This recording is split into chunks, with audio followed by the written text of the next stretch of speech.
Good morning दोस्तों, स्वागत है आपका आज के मुख्य समाचारों में। जी हाँ दोस्तों, आपको यहाँ पर देखने को मिलेंगी सुबह से लेकर शाम तक की तमाम बड़ी खबरें, मुख्य समाचार, ब्रेकिंग न्यूज़ अपडेट्स के रूप में। तो दोस्तों, आप सभी लोगों से रिक्वेस्ट है इस वीडियो को ज़्यादा से ज़्यादा लाइक और शेयर करें। तो चलिए दोस्तों, जान लेते हैं आज की पहली बड़ी खबर। G20 मीटिंग में बजा भारत का डंका, समिट की मेजबानी मिली, बाइडेन ने सबसे ज्यादा अहमियत दी, सुनक जारी करेंगे 3000 वीजा। जी हाँ दोस्तों, इंडोनेशिया के बाली में G20 समिट बुधवार दोपहर खत्म हो गई। मेजबान इंडोनेशिया के राष्ट्रपति जाको विडोडो ने अगले साल के लिए अध्यक्षता भारतीय प्रधानमंत्री नरेंद्र मोदी को सौंपी। प्रेसिडेंसी मिलने के बाद मोदी ने कहा कि दुनिया इस वक्त भारत की तरफ देख रही है, उसे भारत से उम्मीद है। अगले एक साल के दौरान हम चाहेंगे कि G20 एकजुट होकर काम करें। दोस्तों, बाली में मोदी अमेरिकी राष्ट्रपति जो बाइडेन, फ्रांस के राष्ट्रपति इमैनुअल मैक्रों और ब्रिटेन के प्रधानमंत्री ऋषि सुनक से मिले। इस वर्ल्ड स्टेज पर भारत की अहमियत कितनी है, इसकी मिसाल मंगलवार को फर्स्ट सेशन के दौरान मिली। दरअसल दोस्तों, मोदी अमेरिकी राष्ट्रपति को देख नहीं पाए थे, वो सीट से उठकर दूसरी तरफ जा रहे थे, तभी यूएस प्रेसिडेंट ने उन्हें पुकारा और फिर दोनों गर्मजोशी से मिले। इमैनुअल मैक्रों भी वहां पहुंचे और कुछ देर तक तीनों नेताओं के बीच बातचीत हुई। इसके बाद ब्रिटेन के नए प्रधानमंत्री ऋषि सुनक और मोदी की मुलाकात 2 बार हुई। मंगलवार को अनौपचारिक तौर पर मिले तो बुधवार को औपचारिक बातचीत हुई। ब्रिटेन ने लगे हाथ ऐलान कर दिया कि 3000 भारतीयों को नए वीजा जारी होंगे। इसके बाद दोस्तों, अगली बड़ी खबर। माकन का राजस्थान प्रभारी पद से इस्तीफा, गहलोत गुट के बगावती विधायकों पर एक्शन न होने से नाराज, खड़गे से कहा दूसरा प्रभारी ढूंढ ले। दोस्तों, अजय माकन ने राजस्थान कांग्रेस के प्रभारी पद से इस्तीफा दे दिया। माकन ने पार्टी अध्यक्ष मल्लिकार्जुन खड़गे को 8 नवंबर को चिट्ठी लिखकर राजस्थान प्रभारी के तौर पर काम करने से मना कर दिया, साथ ही दूसरा प्रभारी ढूंढने की अपील की। इस चिट्ठी के बाद अब माना जा रहा है कि माकन राजस्थान प्रभारी के तौर पर काम नहीं करेंगे। दोस्तों, अजय माकन ने चिट्ठी में 25 सितंबर को गहलोत गुट के विधायकों की बगावत और उन पर एक्शन नहीं होने का मुद्दा उठाया। माकन ने लिखा कि दिसंबर के पहले हफ्ते में भारत जोड़ो यात्रा राजस्थान आ रही है। 4 दिसंबर को उपचुनाव हो रहे हैं, ऐसे में राजस्थान का नया प्रभारी नियुक्त किया जाना जरूरी है। भारत जोड़ो यात्रा और उपचुनाव से पहले प्रदेश प्रभारी का पद छोड़ना कांग्रेस की खींचतान में नया चैप्टर माना जा रहा है। इसके बाद दोस्तों, अगली बड़ी खबर। कोरोना के घटते मामलों का असर, अब फ्लाइट में मास्क पहनना अनिवार्य नहीं, सरकार ने जारी किया नया फरमान। जी हां दोस्तों, विमान में यात्रा के दौरान अब मास्क पहनना अनिवार्य नहीं रह गया। नागरिक उड्डयन मंत्रालय ने बुधवार को यह जानकारी दी। मंत्रालय ने हालांकि इसके साथ ही कहा कि कोरोना वायरस मामलों की घटती संख्या के बावजूद उन्हें मास्क का इस्तेमाल करना चाहिए। दरअसल दोस्तों, फ्लाइट्स में सफर करते समय मास्क पहने रहना अब तक अनिवार्य था और ऐसा नहीं करने पर आर्थिक दंड या सजा तक का प्रावधान था। हालांकि अब उड्डयन मंत्रालय ने देश के सभी एयरलाइंस को जारी एक संचार में कहा कि सरकार की कोविड-19 मैनेजमेंट के लिए अपनाए जाने वाले सिलसिलेवार कदमों के अनुरूप ही अब विमानों में मास्क लगाने की अनिवार्यता को खत्म करने का निर्णय लिया गया है। इस आदेश में कहा गया है कि अब से फ्लाइट्स में यात्रियों को सिर्फ यह बताया जा सकता है कि कोविड-19 महामारी के खतरे के मद्देनजर सभी यात्रियों को मास्क, फेस कवर पहनने को प्राथमिकता देनी चाहिए। इसके बाद दोस्तों, अगली बड़ी खबर। गुजरात चुनाव से हटे आम आदमी पार्टी के कैंडिडेट, पार्टी का आरोप, भाजपा ने किडनैप किया, गन पॉइंट पर नॉमिनेशन वापस कराया। जी हां दोस्तों, गुजरात में आम आदमी पार्टी के कैंडिडेट कंचन जरीवाल बुधवार को नॉमिनेशन वापस लेने पहुंचे। वहीं आम आदमी पार्टी के सीएम कैंडिडेट असुद्दीन गढ़वी ने कहा कि कंचन जरीवाल मंगलवार शाम से गायब हैं। गढ़वी का आरोप है कि भाजपा के गुंडों ने जरीवाल को परिवार समेत अगवा कर लिया। न्यूज एजेंसी ANI के मुताबिक एक वीडियो जारी किया गया है। इसमें सूरत ईस्ट से आम आदमी पार्टी के कैंडिडेट कंचन जरीवाल को कई लोगों के घेरे में चुनाव अधिकारी के दफ्तर में जाते देखा जा सकता है। एजेंसी के मुताबिक जरीवाला नॉमिनेशन वापस लेने वहां पहुंचे थे। इसके बाद दोस्तों, अगली बड़ी खबर। नागपुर में आवारा कुत्तों को खाना खिलाने पर लगी रोक, सुप्रीम कोर्ट ने हटाई, कहा खाना नहीं मिलने पर हो जाएंगे आक्रामक। जी हां दोस्तों, नागपुर और उसके आसपास के इलाकों में आवारा कुत्तों को खाना खिलाने पर लगी रोक सुप्रीम कोर्ट ने हटा दी। बॉम्बे हाई कोर्ट ने 20 अक्टूबर को आदेश दिया था कि अगर कोई आवारा कुत्ते को खाना खिलाना चाहता है तो उस कुत्ते को उसे गोद लेकर अपने घर जाना होगा, उसका रजिस्ट्रेशन कराना होगा और वैक्सीनेशन समेत सारे खर्च भी उठाने होंगे। सुप्रीम कोर्ट ने इसे अव्यवहारिक बताया। हालांकि सुप्रीम कोर्ट ने यह भी कहा कि कुत्तों से होने वाली समस्या को लेकर हाई कोर्ट अपनी सुनवाई जारी रख सकता है। हाई कोर्ट की नागपुर बेंच के खिलाफ पशु प्रेमी स्वाति चटर्जी, पल्लवी पाटिल और मृदुला गोडबोले ने सुप्रीम कोर्ट का दरवाजा खटखटाया था। मामले की सुनवाई जस्टिस संजीव खन्ना और JK माहेश्वरी की बेंच ने की। दोस्तों, हाई कोर्ट के आदेश को सही ठहरा रहे एक वकील ने जब यह कहा कि रोक सिर्फ सार्वजनिक जगहों पर खाना खिलाने पर है, तब जस्टिस खन्ना ने कहा कि बेसहारा कुत्ते और कहाँ रहते हैं, वह सड़क पर ही तो रहते हैं, उन्हें और कहाँ खाना दिया जाएगा। उसकी जगह नियमों के मुताबिक तय की जानी चाहिए, लेकिन यह नहीं कह सकते कि इसके लिए लोगों को उन्हें अपने घर ले जाकर रखना पड़ेगा। इसके बाद दोस्तों अगली बड़ी खबर, टी20 वर्ल्ड कप की हार के बाद टीम इंडिया को लग सकता है बड़ा झटका, खतरे में आई नंबर 1 की कुर्सी। जी हां दोस्तों, टी20 वर्ल्ड कप 2022 में टीम इंडिया सेमीफाइनल में ही हारकर इस टूर्नामेंट से बाहर हो गई थी। टीम इंडिया भले ही इस बार टी20 वर्ल्ड कप की चैंपियन नहीं बन पाई, लेकिन टी20 क्रिकेट में उसकी बादशाहत अभी भी कायम है। लेकिन टी20 में टीम इंडिया की नंबर 1 की कुर्सी पर अब खतरा मंडरा रहा है। ऐसे में न्यूजीलैंड के खिलाफ खेली जाने वाली टी20 सीरीज टीम इंडिया के लिए काफी अहम रहने वाली है। दरअसल दोस्तों आईसीसी की ताजा टी20 रैंकिंग में टीम इंडिया टॉप पर है। वहीं टी20 वर्ल्ड कप 2022 का खिताब जीतने वाली इंग्लैंड की टीम इस रैंकिंग में टीम इंडिया से काफी करीब पहुंच गई है। टीम इंडिया के रेटिंग अंक 268 हैं और इंग्लैंड की टीम 265 अंकों के साथ दूसरे स्थान पर है। इंग्लैंड की टीम को हालिया समय में कोई भी टी20 मैच नहीं खेलना है, इसके बाद भी वह टीम इंडिया को पछाड़ सकती है। इसके बाद दोस्तों अगली बड़ी खबर, कर्नाटक के ईसाई स्कूल में अजान बजवाने छात्रों से नमाज पढ़वाने के बाद प्रबंधन ने मांगी माफी। जी हां दोस्तों, कर्नाटक के एक ईसाई स्कूल ने एक सांस्कृतिक कार्यक्रम में रिकॉर्ड की जा चुकी अजान को कथित तौर पर बजवाने और छात्रों को नमाज पढ़वाने के लिए माफी मांगी है। उडुपी जिले के कुंडापुर तालुक के शंकर नारायण शहर में स्थित मदर टेरेसा मेमोरियल स्कूल ने एक खेलकूद कार्यक्रम का आयोजन किया था, जिसके बाद एक सांस्कृतिक कार्यक्रम आयोजित किया गया। सोमवार को इस कार्यक्रम के दौरान छात्रों से कथित तौर पर नमाज अदा करने को कहा गया और लाउड स्पीकर पर अजान चलाई गई। घटना का कथित वीडियो वायरल होने के बाद कुछ हिंदू संगठनों के सदस्यों ने स्कूल के सामने विरोध प्रदर्शन किया। स्कूल प्रबंधन ने माफी मांगते हुए स्वीकार किया कि गलती से अजान चलाई गई। एक अन्य कथित वीडियो में स्कूल के शिक्षक को यह कहते हुए सुना जा सकता है कि प्रार्थना का आयोजन समाज में सद्भाव और समानता दिखाने के लिए किया गया था, लेकिन अजान चलाना एक गलती थी। इसके बाद दोस्तों अगली बड़ी खबर, जॉनसन को बेबी पाउडर बनाने की इजाजत लेकिन बिक्री की नहीं। बॉम्बे हाईकोर्ट ने कहा प्रोडक्शन करें लेकिन अपने रिस्क पर।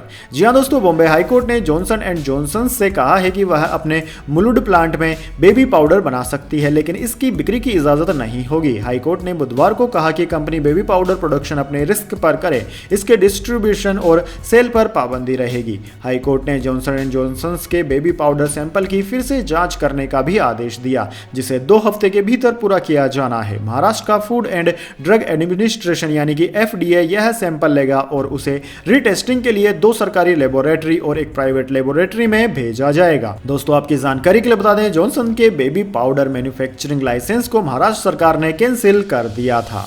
इसके बाद दोस्तों अगली बड़ी खबर, आबकारी नीति मामला, दिनेश अरोड़ा बनेंगे सरकारी गवाह, बढ़ सकती है मनीष सिसोदिया की मुश्किलें।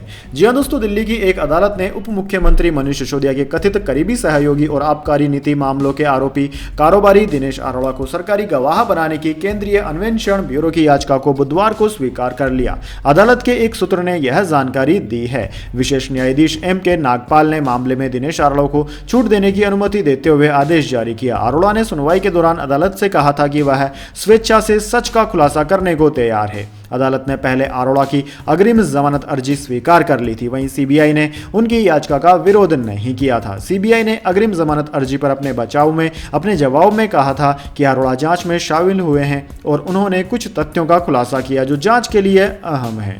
इसके बाद दोस्तों अगली बड़ी खबर, लखनऊ में प्रेमिका को चौथी मंजिल से फेंका, लड़की के पिता बोले बेटी को सूफियान ने मारा।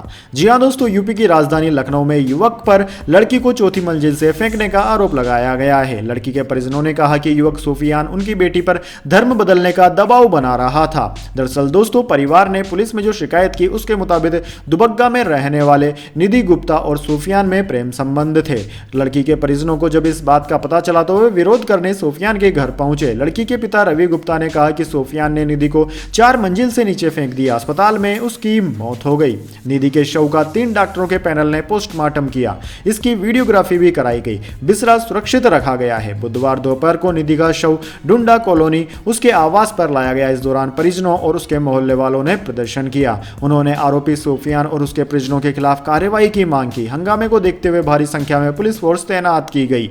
पुलिस लोगों को समझा बुझाकर मामला शांत कराने का प्रयास कर कर रही थी। इसके बाद दोस्तों अगली बड़ी खबर, राजकीय सम्मान के साथ किया जाएगा कृष्णा का अंतिम संस्कार। पिता की अंतिम विदाई पर फूट फूट कर रो पड़े महेश बाबू।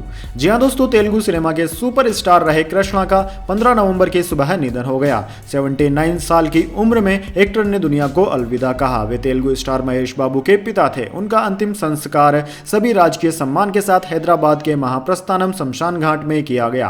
कृष्णा के अंतिम दर्शन के लिए अल्लू अर्जुन से लेकर चिरंजीवी जूनियर, एनटीआर, रामचरण, नागा चैतन्य, प्रभास समेत कई हस्तियां कृष्णा के घर पहुंची। दोस्तों, कृष्णा के यूं चले जाने उनकी फैमिली से लेकर इंडस्ट्री के सभी लोग सदमे में हैं। वहीं उनके बेटे महेश बाबू पर भी दुखों का पहाड़ टूट पड़ा है। इसके बाद दोस्तों अगली बड़ी खबर, पाकिस्तान से नाराज है दोस्त चीन। सीपीईसी की वजह से रिश्तों में आ रही है खटास। जी हां दोस्तों, इन दिनों पाकिस्तान से चीन नाराज चल रहा है। दरअसल वह चीन पाकिस्तान आर्थिक कॉरिडोर की पहुंच अफगानिस्तान तक चाहता है, लेकिन इसकी इस योजना में पाकिस्तान ही सबसे बड़ा रोड़ा है। जियोपॉलिटिक्स की रिपोर्ट कहती है कि पाकिस्तान के नए प्रधानमंत्री शहबाज शरीफ ने कहा था कि वे सीपीईसी में आ रही सभी बाधाओं को दूर करेंगे और उसके काम को अंजाम तक पहुंचाएंगे, लेकिन अब ऐसा नहीं हो पा रहा है क्योंकि पाकिस्तान के पास इसके लिए फंड नहीं है। इस वजह से यह परियोजना लंबे समय से पूरी नहीं हो पा रही थी। पाकिस्तान की इस अव्यवस्था की वजह से चीन अफगानिस्तान में अपनी खरबों रुपए की परियोजना आगे नहीं बढ़ा पा रहा है। इस परेशानी के बीच पाकिस्तान नया पैंतरा अपना रहा है। यहां सोशल मीडिया पर प्रचार किया जा रहा है कि बीजिंग की इस परियोजना से जनता का जीवन रातों रात बदल जाएगा। मीडिया रिपोर्ट्स के मुताबिक दक्षिण एशिया की अर्थव्यवस्था वैसे ही संकट में है। ऊपर से पाकिस्तान में चीनी नागरिकों पर जानलेवा हमले भी हो सकते हैं। इन सब कारणों की वजह से चीन का पाकिस्तान में निवेश पूरी तरह विफल हो रहा है। इसके बाद दोस्तों अगली बड़ी खबर, बाजार का नया 52 वीक हाई। सेंसेक्स 62,052 पर पहुंचा। मैदानता और बीकाजी की शानदार लिस्टिंग। जी हां दोस्तों, भारतीय शेयर बाजार ने बुधवार को नया 52 वीक हाई बनाया। सेंसेक्स 62,052.97 पर पहुंच गया। हालांकि दोस्तों ये 107.73 अंक था, यानी कि 0.17%। इसके अलावा दोस्तों निफ्टी भी 6.25 यानी कि 0.034% की मामूली बढ़त के साथ 18,409.65 पर बंद हुआ। सेंसेक्स पर 14 शेयर गिरावट के साथ और 16 शेयर बढ़त के साथ बंद हुए। बीकाजी फूड और ग्लोबल हेल्थ की शानदार लिस्टिंग हुई। बीकाजी फूड्स एनएसई पर 322.80 रुपए पर और बीएसई पर 321.15 रुपए पर लिस्ट हुआ। इसने 334.70 का हाई बनाया। इसका इश्यू प्राइस 300 रुपए था। यह 17.45 रुपए या 5.82 रुपए बढ़कर 317.45 पर बंद हुआ। वहीं दोस्तों ग्लोबल हेल्थ का शेयर बीएसई पर 398.15 रुपए और एनएसई पर 401 रुपए पर लिस्ट हुआ। इसने 25% से ज्यादा चढ़कर 424.10 रुपए का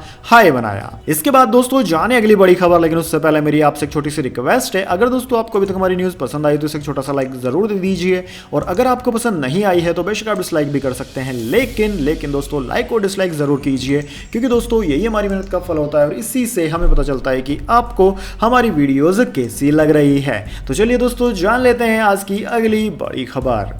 प्रधानमंत्री मोदी और ऋषि सुनक की एक मुलाकात और बन गई बात। अब हर साल 3,000 भारतीयों को मिलेगा यूके का वीजा। जी हां दोस्तों, आपने बिल्कुल सही सुना। यूके और भारत साल 2023 में यंग प्रोफेशनल्स एक्सचेंज कार्यक्रम लॉन्च करेंगे और इसके तहत हर साल 3,000 भारतीय युवाओं को ब्रिटेन में काम करने के लिए वीजा मिल जाएगा। ब्रिटिश प्रधानमंत्री ऋषि सुनक ने बुधवार को भारत के युवा पेशेवरों को हर साल ब्रिटेन में काम करने के लिए 3,000 वीजा देने के लिए अपनी हरी झंडी दे दी है। यूके सरकार ने कहा कि भारत इस तरह की योजना से लाभान्वित होने वाला पहला देश है। दोस्तों आपकी जानकारी के लिए बता दें, प्रधानमंत्री मोदी और ऋषि सुनक के बीच मुलाकात के कुछ घंटों बाद ही यह फैसला आ गया। यूके के प्रधानमंत्री कार्यालय डाउनिंग स्ट्रीट ने अपने एक ट्वीट में कहा कि आज UK India young professionals scheme की पुष्टि की गई, जिसमें 18 से 30 वर्षीय 3,000 डिग्रीधारी शिक्षित भारतीय नागरिकों को यूके में आकर नौकरी करने और 2 साल तक काम करने के लिए वीजा देने की पेशकश की गई है। इसके बाद दोस्तों अगली बड़ी खबर,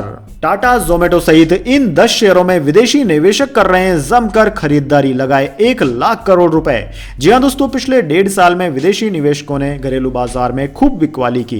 भारतीय शेयरों में विदेशी संस्थागत निवेशकों यानी कि FII की शेयर होल्डिंग 19% के करीब है, जो कि पिछले 10 साल का सबसे निचला स्तर है। लेकिन एक बार फिर विदेशी निवेशकों का रुझान भारतीय बाजार की ओर बढ़ रहा है। जुलाई सितंबर तिमाही के दौरान विदेशी निवेशकों ने 10 शेयरों में करीब 1 लाख करोड़ रुपए का निवेश किया।